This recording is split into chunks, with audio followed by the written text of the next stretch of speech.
His Majesty King Hamad bin Isa Al Khalifa issued Royal Order 13 of the year 2026 on extending the sixth legislative term of the Shura and Representatives Councils.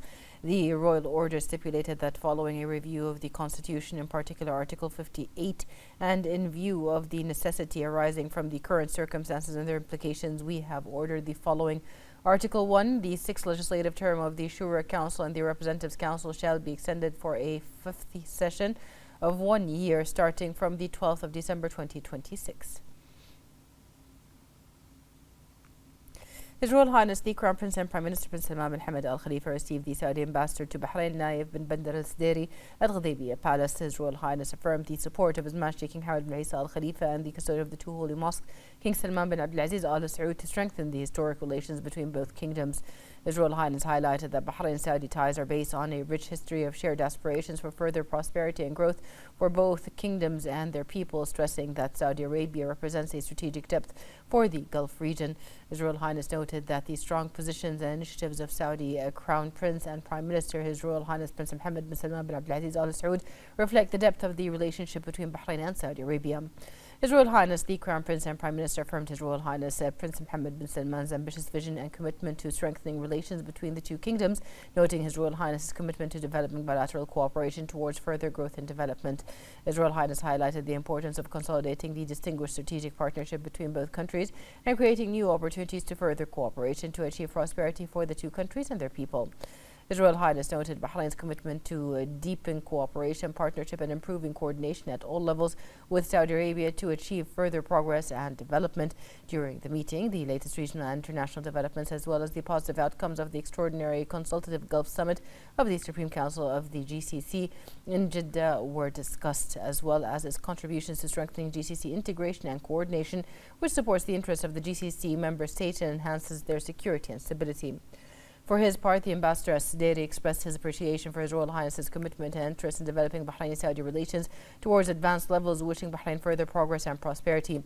The Minister of the Prime Minister's Court, His Highness Sheikh Isa bin Salman bin Hamad Al Khalifa, and the Minister of Finance and National Economy, Sheikh Salman bin Khalifa Al Khalifa, also attended the meeting. The National Security Advisor and Royal Guard Commander Lieutenant General His Highness Sheikh Nasser bin Hamad Al Khalifa received the Commander of the U.S. Marine Corps Forces Central Command, Lieutenant General Joseph Clearfield. Also present were Commander of the Royal Guard Special Operations Colonel His Highness Sheikh Khalid bin Hamad Al Khalifa, the Deputy National Security Advisor Sheikh Khalid bin Ali bin Jabr Al Khalifa, and U.S. Ambassador to Bahrain Stephanie Hallett. His Highness Sheikh Nasser bin Hamad Al Khalifa expressed his pride in the long-standing ties between Bahrain and the U.S., which have spanned many decades and are based on close cooperation and joint action across all fields. His Highness noted the importance of continuing to build on the strategic agreements and partnerships that have been established, most recent of which is the Comprehensive Security Integration and Prosperity Agreements, the CEPA, in a manner that serves mutual interests and benefits all parties. The meeting discussed the latest regional and international developments and underscored the importance of continuing coordination. They also touched upon the areas of joint consultation, thereby contributing to efforts aimed at consolidating the foundations of regional and international peace and stability. The first Deputy Chairman of the Supreme Council for Youth and Sport, Chairman of the General Sports Authority GSA, and President of the Bahrain Olympic Committee BOC, His Highness Sheikh Khalid bin Hamad Al Khalifa, attended the signing ceremony of a sponsorship agreement for Khalifa Sports City between the General Authority for Sports and the National Bank of Bahrain. The agreement was signed by GSA CEO Dr. Abdurrahman Askar and Group CEO of MBB Uthman Ahmed. Also present were GSA Vice Chairman His Highness Sheikh Salman bin Mohammed Al Khalifa, BOC Vice President His Highness Sheikh Isa bin Ali Al Khalifa, and several representatives from both sides. His Highness affirmed that this agreement is a progressive model of integration between sports sector and private sector institutions. He noted that the sponsorship of Khalifa Sports City enhances the sustainability and development of sports facilities in line with the best international standards. His Highness expressed his pride in the partnership with MBB, which embodies its commitment to supporting Bahraini sports and upgrading sports facilities. His Highness noted that such initiatives enhance the efficiency of sports facilities management and increase sports investment, emphasizing the GSA's keenness to continue building effective partnership, achieving the sports sector's development goals.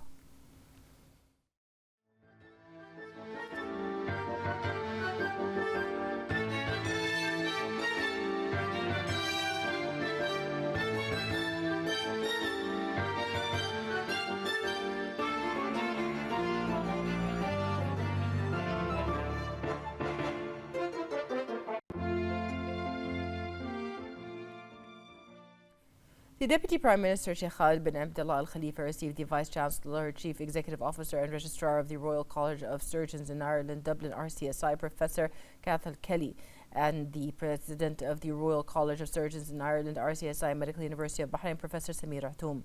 Sheikh Khalid bin Abdullah emphasized that the Kingdom is keen to continue strengthening close strategic partnership with established academic and medical institutions to develop the national healthcare system in line with the objectives of the comprehensive development process led by His Majesty the King and the directives of His Royal Highness the Crown Prince and Prime Minister. The Deputy Prime Minister noted that this approach supports the development of a sustainable healthcare system based on knowledge and innovation and contributes to supplying the medical sector with qualified medical and nursing professionals in accordance with the highest international standards. Sheikh Khalid bin Abdullah highlighted the contributions of higher education institutions, including RCSI Bahrain, in enriching the educational journey in the Kingdom. He noted the importance of aligning academic programs and curricula with the latest scientific developments in medicine and health sciences. The Deputy Prime Minister also underlined the importance of continuing constructive cooperation and exchange of expertise with international universities in a way that contributes to creating a stimulating environment for scientific research and producing young leaders capable of meeting the needs of the medical labour market. The meeting also reviewed the progress of construction works on the university's new academic building and the facilities it will provide to support plans for expanding academic and training programs that serve medical education outputs. For his part, Professor Kelly commended that the continued support for the university receives from the government. He also affirmed the university's keenness to utilize all its capabilities and expertise to continue supporting the developmental and health objectives of the Kingdom. The Representatives Council Speaker Ahmed Al-Msallam expressed appreciation to His Majesty the King for issuing Royal Order 13 extending the 6th legislative term of the Shura and Representatives Councils. Al-Msallam expressed his pride in His Majesty's support for the legislative authority and its members. He affirmed that the royal vision remains a great incentive to continue fulfilling national responsibilities and duties. Al-Msallam reaffirmed the commitment to continue serving the Kingdom and its citizens through constructive cooperation with the executive authority and expressed pride in the achievements made thanks to the royal patronage and the support of His Royal Highness the Crown Prince and Prime Minister. The Speaker expressed appreciation for His Majesty's acknowledgement towards the Speakers of the Shura and Representatives Councils and their members for their honourable stances towards their country, the significant achievements realised through the 4 sessions of the 6th legislative term, and for the active role of the legislative authority in ensuring the success of the national development process. Al-Msallam commended the vigilance and readiness of the Bahrain Defence Force, as well as its valour in countering Iran's hostile attacks. The Speaker emphasized the legislative authority's commitment to continuing to fulfill its national duties and responsibilities to achieve further developmental and cultural achievements. The Shura Council Chairman Ali Saleh expressed appreciation for the issuance of Royal Order 13, which extends the 6th legislative term of the Shura and Representatives Councils, emphasizing that this royal initiative embodies the visionary leadership of His Majesty the King in consolidating the stability of parliamentary work, advancing the democratic development process in Bahrain, and supporting the continued legislative and legal renaissance. Al Saleh explained that the Royal Order reflects the trust that His Majesty placed in the legislative authority and provides it with a strong impetus to continue performing its national role and with efficiency and competence in exercising its legislative or oversight functions in a manner that meets the aspirations of citizens and keeps pace with the comprehensive development process, especially in light of current circumstances and the resulting effects and repercussions. The General Command of the Bahrain Defence Force announced that all its services and units are at the highest levels of readiness and full defensive preparedness. The General Command expressed pride in the advanced combat readiness and high vigilance demonstrated by its personnel in carrying out their national duty to defend the Kingdom and safeguard achievements. It urged the public to exercise caution regarding any unfamiliar or suspicious object resulting from the Iranian hostile attacks and to avoid approaching or handling them. The General Command affirmed that personnel of the Royal Field Engineering Unit remain fully prepared to safely deal with such objects, ensuring the safety of all citizens and residents.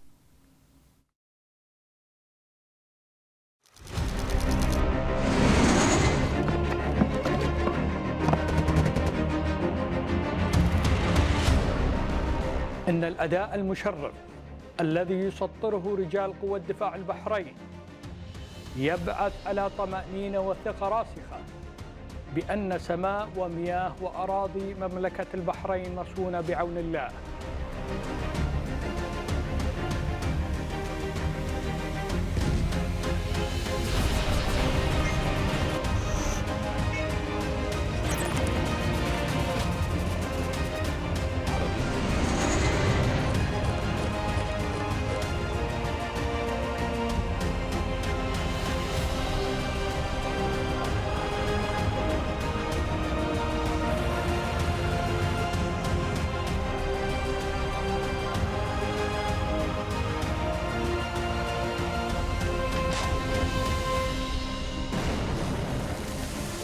إن ينصركم الله فلا غالب لكم.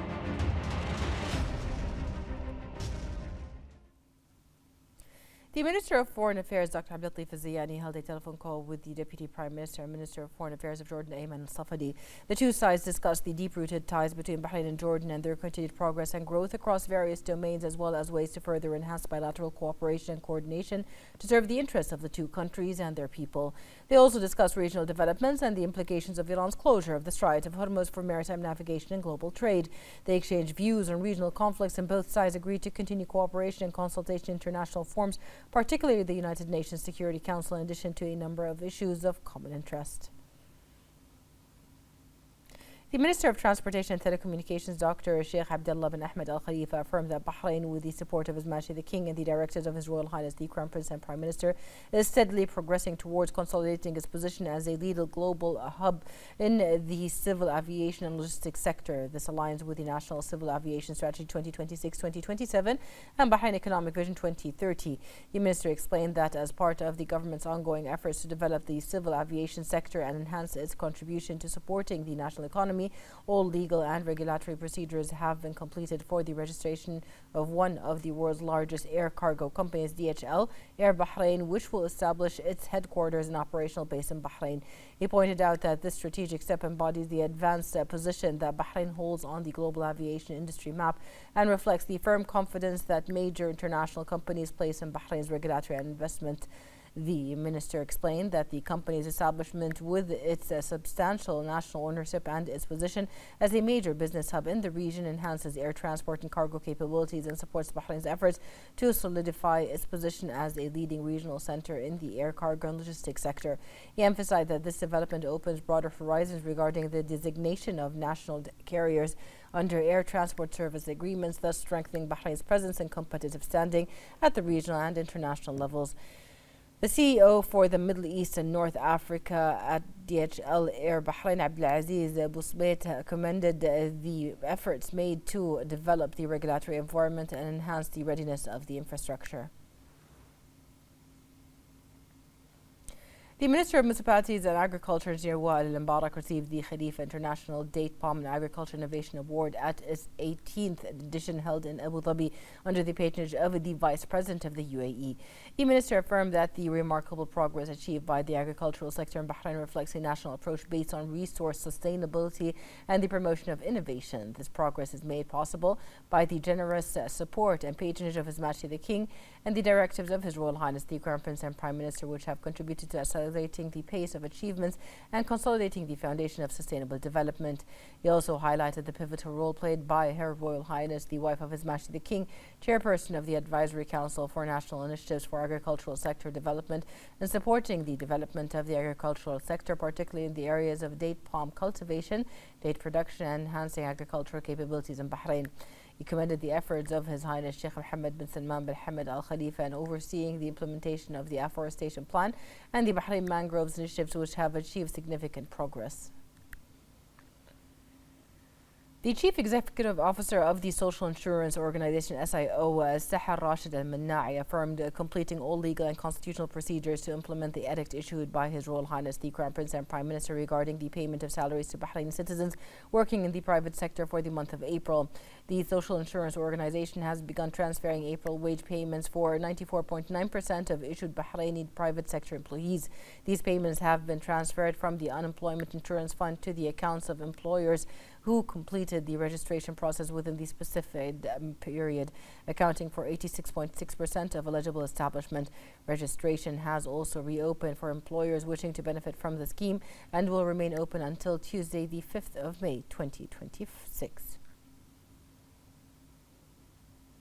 As part of the government's ongoing efforts to improve and redesign services, the Social Insurance Organization has developed a new online service for private sector pension payment. This initiative aims to enhance the organization's electronic services and improve the customer experience. The new service allows insured individuals in the private sector who have completed the required contribution period for retirement according to applicable legislation to submit an online application for their pension benefits. The improved services reduces the processing time for applications, streamlines procedures, and standardizes the review, approval, and disbursement processes, including adding beneficiaries to the list of retirees for regular monthly payments. As part of the government's ongoing efforts to improve and re-engineer service quality, the National Health Regulatory Authority has developed its primary and secondary registered drug change services. This development aims to improve the customer experience in accessing and updating drug data in accordance with the regulatory standards and requirements for pharmaceutical product registration. The improved service reduces the time required to complete the process and enhances auditing procedures, ensuring the safety and quality of implementation while strengthening the efficiency of the drug regulatory system.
The agricultural sector in the Kingdom of Bahrain stands out as one of the fundamental pillars supporting self-sufficiency through the continuous contributions of Bahraini farmers who help support the local market with high-quality national products. Bahraini farmers affirm their role as strategic partners in the development process and their effective capacity to tackle various challenges. Bahraini farmers offer a diverse range of agricultural crops by providing the finest seeds adapted to Bahrain's soil and climate, ensuring they remain available in the local market for as long as possible throughout the year.